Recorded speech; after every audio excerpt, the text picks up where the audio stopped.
नमस्कार, मैं हूं राहुल और आप देख रहे हैं जीटीसी न्यूज।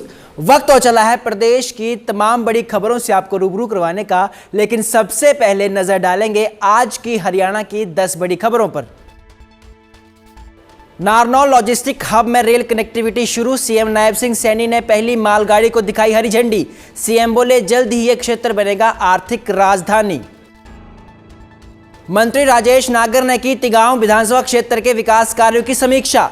विकास कार्य समय पर पूरा करने के दिए निर्देश। नए कामों के जल्द टेंडर जारी करने के आदेश किए जारी।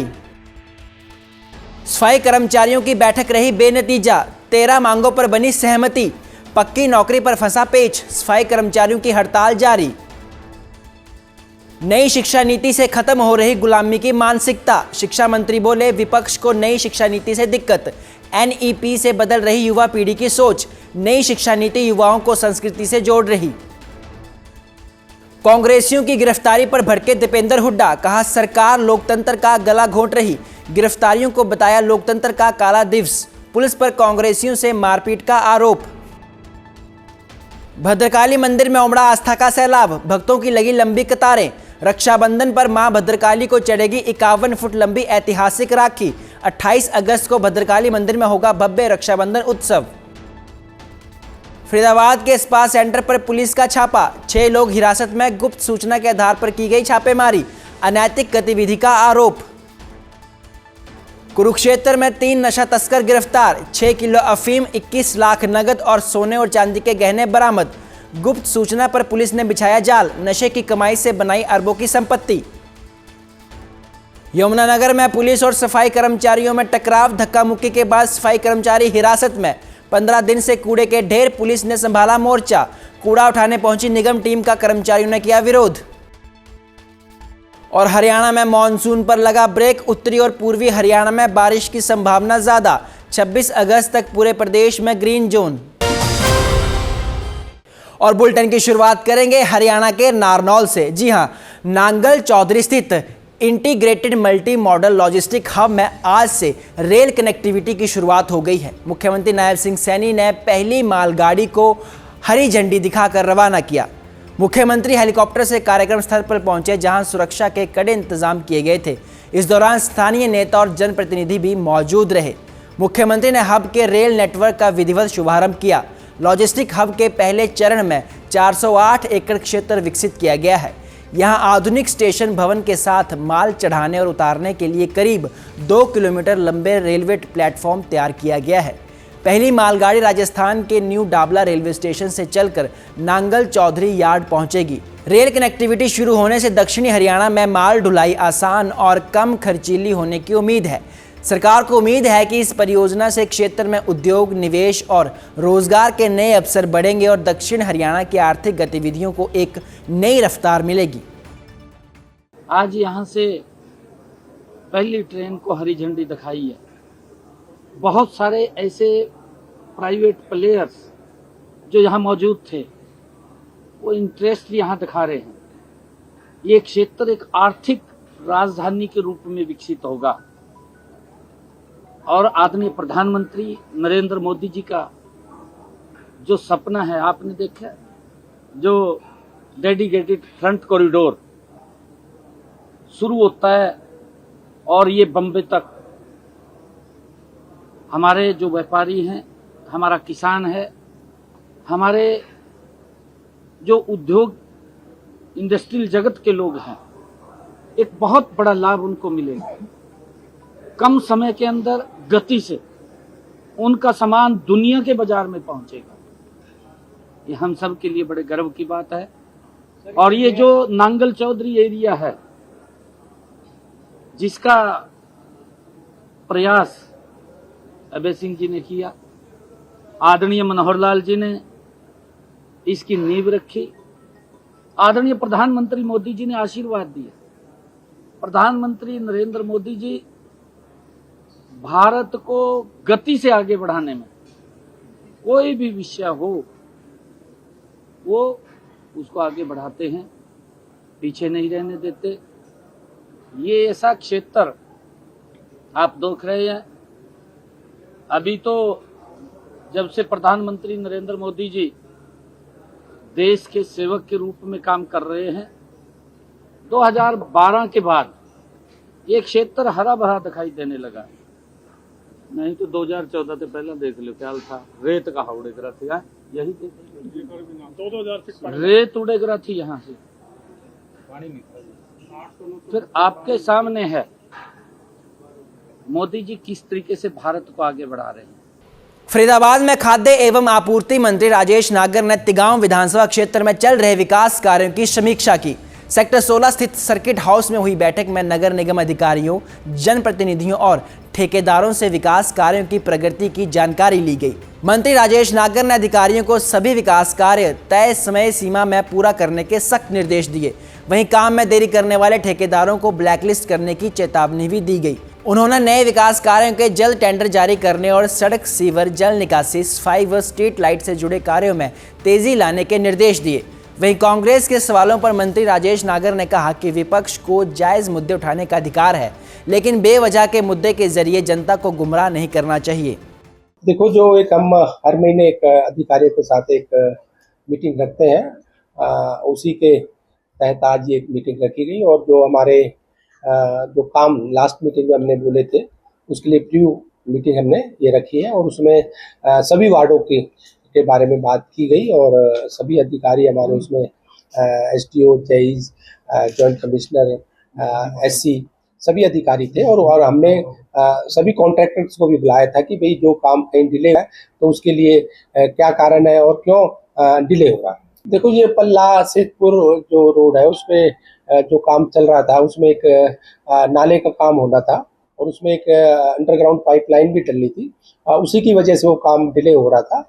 उसके लिए उस कॉन्ट्रैक्टर को बोला गया है कि जल्दी से जल्दी वो पाइपलाइन डाले और जो नाले का काम भी जल्दी शुरू करें।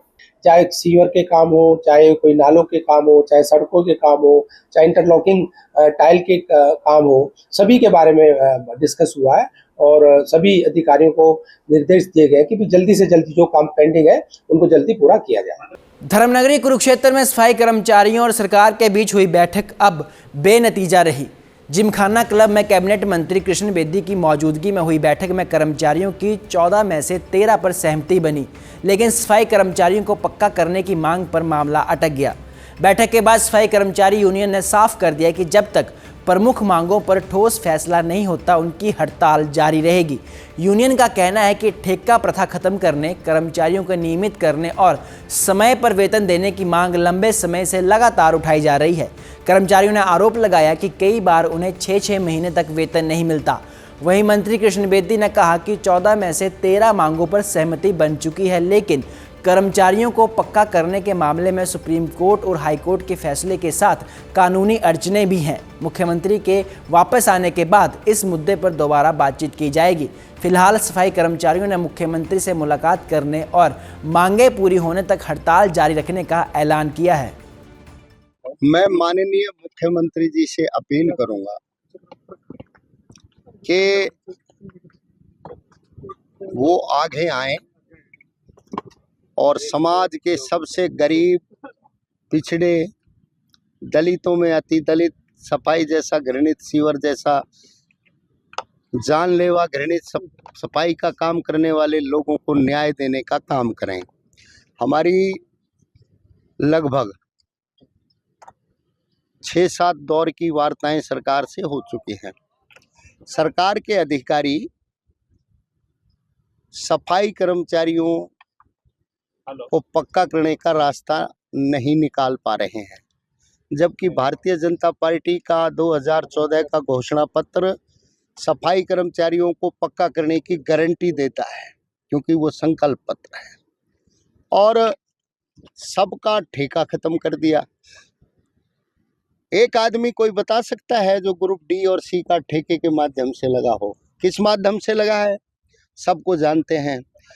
तो फिर सफाई सीवर का ठेका क्यों है? और सीवर में रोज मौतें हो रही हैं। मरने वाले सफाई कर्मचारियों को ना आर्थिक लाभ मिलता है, ना उनके परिवारों को रोजगार मिलता है और ना दोषियों को सजा मिलती है। बातचीत अभी वो पक्के करने की बात है, अभी बाकी सारी मांगों पर सहमति बन गई है। उसमें कुछ लीगल पॉइंट है, कुछ सुप्रीम कोर्ट की डायरेक्शंस हैं, कुछ हाई कोर्ट की डायरेक्शन है, कुछ और इम्प्लीकेशंस हैं, वहां पे मामला अड़ा हुआ है। और हम इनको कह रहे थे कि उसको जब तक सोल्यूशन निकले तब तक आप इस हड़ताल को स्थगित कर लीजिए, परंतु इन्होंने कहा कि स्थगित करने में हमारा जो संगठन है वो असमर्थ है। तो ऐसा कुछ बात हुई है, परंतु बातचीत बड़ी सौहार्दपूर्ण माहौल में हुई है और बड़े अच्छे तरीके से बातचीत, कुछ चीजें उन्होंने भी समझी है हमारी सरकार की मजबूरियां, और हमने भी उनकी बातों को समझने का प्रयास किया और इसका रास्ता निकल जाएगा। चरखी दादरी से इस वक्त एक बड़ी खबर सामने आ रही है, जहां हरियाणा के शिक्षा मंत्री महिपाल ढांडा ने नई राष्ट्रीय शिक्षा नीति को लेकर एक बड़ा बयान दिया है। उन्होंने कहा कि नई शिक्षा नीति देश को गुलामी की मानसिकता से बाहर निकालने का माध्यम बन रही है। उन्होंने तंज कसते हुए कहा कि कुछ लोगों को देश का बदला हुआ इतिहास और बढ़ता हुआ आत्म गौरव स्वीकार नहीं, इसीलिए उन्हें लगातार बदलते शिक्षा प्रणाली से दिक्कत हो रही है। जब ये नई राष्ट्रीय शिक्षा नीति हम लोगों ने लागू की, तभी अलग अलग किस्म के लोगों के पेट में मरोड़े होने से, और आप क्या सोच रहे हैं, एजुकेशन को लेके जो तथाकथित लोग हैं जो चाहते थे कि भारत कभी अपनी गुलामी की मानसिकता से बाहर ना निकले, इसीलिए वही इस प्रकार के उत्पातों को करवा के देश में जो अराजकता का माहौल खड़ा करना चाहते हैं, उनके मंसूबे कभी पूरे नहीं हो सकते। वो चाहते हैं कि अभी भी हम लोग ये पढ़ें कि अकबर महान था, औरंगजेब महान था, अभी भी ये लोग चाहते हैं कि हम गुलामी की मानसिकता उसको पकड़ के रखें। देखिए 70-80 साल हो गए इस देश की आज़ादी को, और हमारे साथ जो देश आज़ाद हुए थे वो आज कहाँ से कहाँ पहुँच गए। अभी 10-12 साल में भारत ने ऐसी तरक्की, उन्नति, प्रगति की है, वो उन लोगों को रास नहीं आ रही, इसलिए वो हर जगह उसमें कमी देखने का प्रयास करते हैं, उसमें से कमी निकालते। कमी निकालिए मगर उसमें सहयोग भी करिए। यह देश हम सब का है और हम सब लोग मिलके इस देश को आगे बढ़ाना है।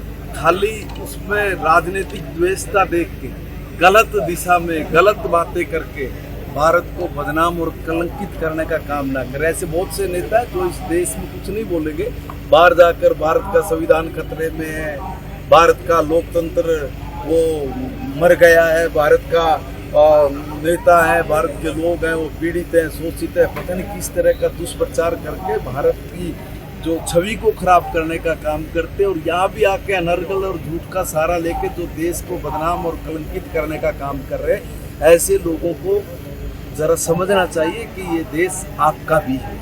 साइबर सिटी गुरुग्राम में कांग्रेस कार्यकर्ताओं की गिरफ्तारी को लेकर सियासी पारा चढ़ गया है। कांग्रेस सांसद दीपेंद्र सिंह हुड्डा ने भाजपा सरकार और पुलिस प्रशासन पर तीखा हमला बोला। मुख्यमंत्री के काफिले को काले झंडे दिखाने के मामले में दर्ज मुकदमों और गिरफ्तारियों पर सवाल उठाते हुए हुड्डा ने कहा कि शांतिपूर्ण विरोध करना लोकतांत्रिक अधिकार है। दीपेंद्र हुड्डा ने आरोप लगाया कि कांग्रेस कार्यकर्ताओं को टारगेट किया जा रहा है और कस्टडी में उनके साथ लगातार मारपीट की गई। उन्होंने सरकार से मुकदमे वापस लेने की मांग की और कहा कि कांग्रेस इस मुद्दे को सड़क से लेकर सदन तक उठाएगी। हुड्डा ने पुलिस प्रशासन को चेतावनी देते हुए कहा कि सरकारें आती जाती रहती हैं और समय आने पर कार्रवाई का हिसाब देना पड़ेगा। उन्होंने ऐसे लोकतंत्र की आवाज़ दबाने की कोशिश करार दिया।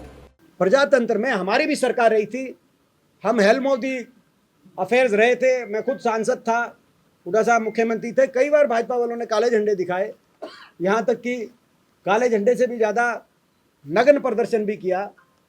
कई बार अलग अलग किस्म से उन्होंने विरोध व्यक्त किया। किसी एक पे भी कोई मुकदमा या कोई कार्रवाई नहीं हुई 10 साल में, लेकिन यहाँ उनको उठाया गया, प्रताड़ित किया गया। किसी के फादर को, हमारे NSUI के जो सचिन जो जिला अध्यक्ष हैं, उनके फादर को उठाया गया। पंकज डावर जी के बेटे को जो 20 वर्षीय, आप समझ सकते हो कितना छोटा बच्चा है, उसको उठाया गया कई घंटों के लिए, और पुलिस थाने के अंदर इनके साथ बर्बरता।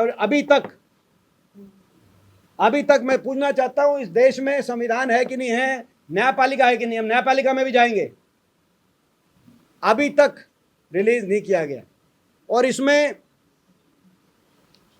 एक आधे विशेष अफसर का नाम आया है जिसने अपनी विशेष रूप से इसमें भूमिका, उनकी अपनी कोई व्यक्तिगत बात को लेकर उन्होंने इस कार्रवाई को अंजाम देने में और ज़्यादा सीमा लांघकर, जो कानून, संविधान, लोकतंत्र की सीमाएं हैं, उसके लांघने में वैसे पूरी सरकार है, लेकिन एक आधे अफसर का विशेष रूप से इसमें नाम आया है। अफसरों को नहीं भूलना चाहिए कि उन्होंने संविधान की शपथ ली। अफसरों को नहीं भूलना चाहिए कि देश में बदलाव भी एक परमानेंट चीज़ है। देश का इतिहास ये बताता है। इस बार मात्र कुछ वोटों से सरकार में भाजपा आई, लेकिन आने वाले समय में यदि बदलाव हुआ तो ये जो ऐसे अफसर हैं, ये अफसर जिन्होंने हर तरीके की सीमाओं को लांघने का काम किया है, जिनको ऊपर से जो हिदायत थी उससे ज़्यादा बढ़कर कार्रवाई का अंजाम देने का काम किया, ये अफसर ना भूलें कि ऐसा ये कर रहे हैं तो हम भी इसको नहीं भूलेंगे, ये ना भूलें अफसर। कुरुक्षेत्र के ऐतिहासिक श्री देवी कूप भद्रकाली मंदिर में आस्था का सैलाब देखने को मिला। सुबह से ही मां के दर्शनों के लिए श्रद्धालुओं की लंबी कतारें लगी रहीं।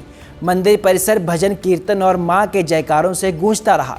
भक्तों ने भक्ति में झूमते हुए मां भद्रकाली की पूजा अर्चना की।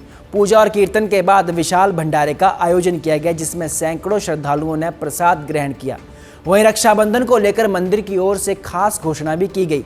मंदिर के पीठाध्यक्ष सतपाल शर्मा ने बताया कि 28 अगस्त को रक्षाबंधन के अवसर पर मंदिर परिसर में भव्य आयोजन किया जाएगा। इस दौरान परंपरा के अनुसार मां भद्रकाली को 51 फुट लंबी ऐतिहासिक राखी अर्पित की जाएगी।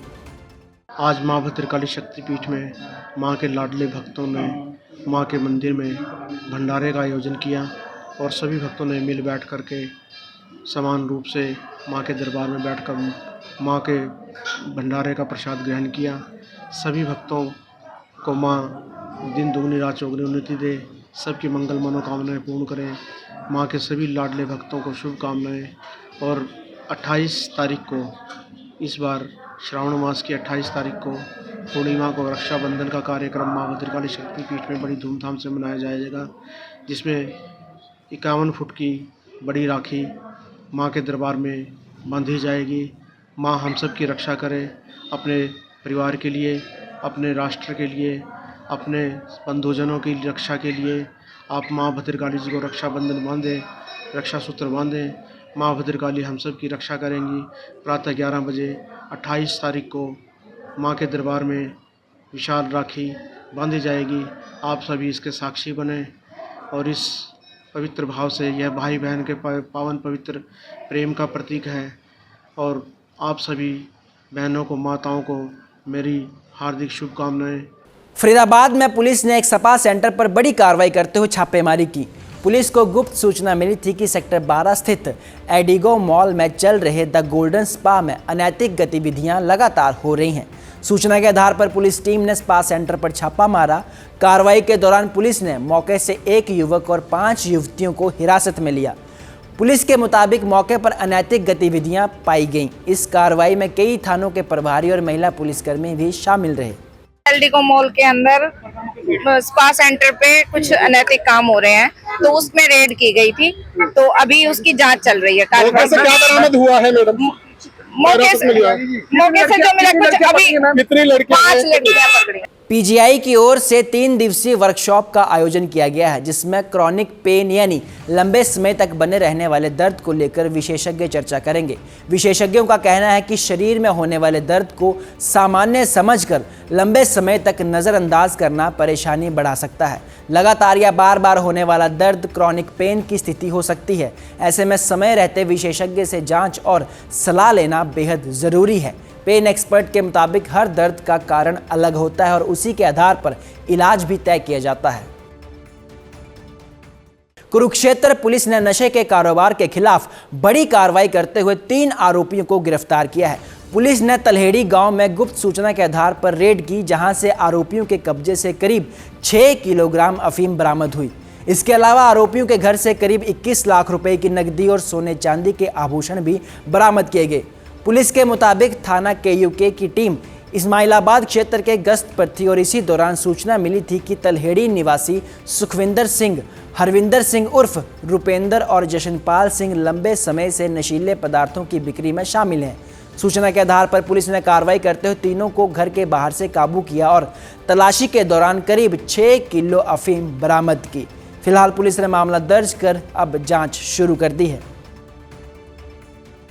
आज कुरुक्षेत्र पुलिस को एक सूचना मिली थी कि गांव तलहेड़ी, जो इस्माइलाबाद थाने के अंतर्गत गांव आता है, वहां के रहने वाले सुखविंदर सिंह, हरविंदर सिंह और जशनपाल ये नशीले पदार्थों की तस्करी का काम करते हैं। तो और काफ़ी प्रॉपर्टी भी इनके द्वारा इसी कारोबार से अर्जित की गई है। तो इसी विषय में कार्रवाई करते हुए हम कुरुक्षेत्र पुलिस द्वारा रेड भी कंडक्ट की गई है, जिसमें भारी मात्रा में अफीम, करीब 6 किलो के करीब अफीम बरामद हुई है और कुछ नशीला पाउडर भी इसमें बरामद हुआ है। और इस परिवार के खिलाफ पहले भी नशीले पदार्थों की तस्करी के संदर्भ में कई अभियोग दर्ज किए गए हैं और इनके द्वारा काफ़ी प्रॉपर्टी भी बनाई गई है। तो इसकी भी जांच प्रॉपर्टी की जाएगी कि भी अवैध साधनों द्वारा जो प्रॉपर्टी इन्होंने अर्जित की है, जो प्रॉपर्टी बनाई है, उसको भी नियम के अनुसार अटैच करवाया जाएगा। सोनीपत जिला जेल से इस वक्त एक बड़ी खबर सामने आ रही है, जहां हत्या के मामले में जेल में बंद एक कैदी का शव संदिग्ध परिस्थितियों में फंदे से लटका मिला। मृतक की पहचान खंदराई गांव निवासी विनोद के रूप में हुई है। घटना के बाद जेल प्रशासन में हड़कंप मच गया, तो वहीं मृतक के परिजनों ने पूरे मामले की न्यायिक जांच की मांग उठाई है। पुलिस ने शव को पोस्टमार्टम के लिए खानपुर मेडिकल कॉलेज भिजवाया है। अब पोस्टमार्टम रिपोर्ट आने के बाद ही मौत की वजह स्पष्ट हो सकेगी। सुबह सूचना मिली थी अकबर जिला जेल सोनीपत में बंदी था विनोद सनोफ फूल सिंह गाँव खंदराई का, उसने आत्महत्या कर ली। उसकी कार्रवाई का पोस्टमार्टम कराने के नाम का लेगा। किस मामले में बंद था सर? 302। यमुनानगर में पिछले 15 दिनों से लगे गंदगी के ढेर को लेकर आखिरकार पुलिस प्रशासन एक्शन में आ गया। सफाई कर्मचारियों की हड़ताल के चलते शहर के मुख्य सड़कें, बाजार और कई कार्यालयों के बाहर कूड़े के ढेर लगातार लगे हुए थे। आज कूड़ा उठाने पहुंची नगर निगम की टीम का सफाई कर्मचारियों ने विरोध किया, जिसके बाद पुलिस और कर्मचारियों के बीच धक्का मुक्की हो गई। पुलिस ने कई सफाई कर्मचारियों को हिरासत में ले लिया। सफाई कर्मचारियों की हिरासत की सूचना मिलते ही अन्य कर्मचारी भी थाने के बाहर जुटने लगे। कर्मचारियों का आरोप है कि सरकार बातचीत के बजाय टकराव की स्थिति पैदा कर रही है। फिलहाल पुलिस और सफाई कर्मचारियों के बीच बड़े तनाव को देखते हुए मौके पर स्थिति तनावपूर्ण बनी हुई है। सफाई कर्मचारी लगातार पिछले कई दिनों से अपनी मांगों पर अड़े हुए हैं। हम ये कहना चाहते हैं कि ये जो टकराव की स्थिति है, सरकार ये पैदा ना करे। अगर इस तरीके का टकराव सरकार पैदा करेगी तो ये हड़ताल बिल्कुल भी खत्म नहीं करेगी। हमने जो कल मीटिंग की है मंत्री जी के साथ, जो समाज एवं सहकारिता मंत्री कृष्ण बेदी हैं, हमने उनके साथ मीटिंग की है, लेकिन उन्होंने जो मीडिया में आकर के बयान दिया है कि जी हमने 12 मांगों पर सहमति जता ली है और ये मान नहीं रहे हैं। हम ये कहना चाहते हैं कि हमारा जो आज भी वही बात है सरकार के साथ कि जब तक हमारे नगर पालिका के और फायर के कच्चे कर्मचारियों को सरकार पक्का नहीं करेगी। 13,093 नगर पालिका के हैं, लगभग 1200 के करीब फायर के कर्मचारी हैं। हम इस हड़ताल को बिल्कुल भी खत्म नहीं करेंगे, चाहे हमारे ऊपर मुकदमे दर्ज हो, हमें जेल जाना पड़े, बिल्कुल भी हम पीछे नहीं हटेंगे। आज धक्का मुक्की हुई, पुलिस ने धक्का मुक्की की है हमारे कर्मचारियों के साथ, हमारी इसमें महिलाएं भी थी। हम इस बात का पुलिस प्रशासन की इस बात की कड़ी निंदा करते हैं कि आप एक मतलब हम अनुशासन में रह करके अपना आंदोलन कर रहे हैं, आप इस तरीके से उनको गिरफ्तार करेंगे तो हम इसको बिल्कुल बर्दाश्त नहीं करेंगे। अमल में तो यही है कि जो पिछले 14-15 दिन से कूड़ा पड़ा था उसको उठवाया जा रहा है हमारे पुलिस सहायता लेकर, और प्रशासन की तरफ से आदेश था कि पुलिस सहायता लेकर प्यार से और बिल्कुल बिना किसी उसके और इसको उठवाया जाए। तो उठवाने की शुरुआत कर दी है, जो आज एक पॉइंट तो क्लियर कर दिया, बाकी भी शहर में आज रात तक काम चलेगा। जितने भी कूड़े के पॉइंट है सबको क्लियर किया जाएगा। कितने दिन से स्ट्राइक पर थे? 14-15 दिन हो गए इनको स्ट्राइक पर हैं ये। आज के लिए इस बुलेटिन में मेरे साथ फिलहाल इतना ही। आप बन रही GTC न्यूज़ के साथ, मुझे दीजिए इजाज़त। नमस्कार।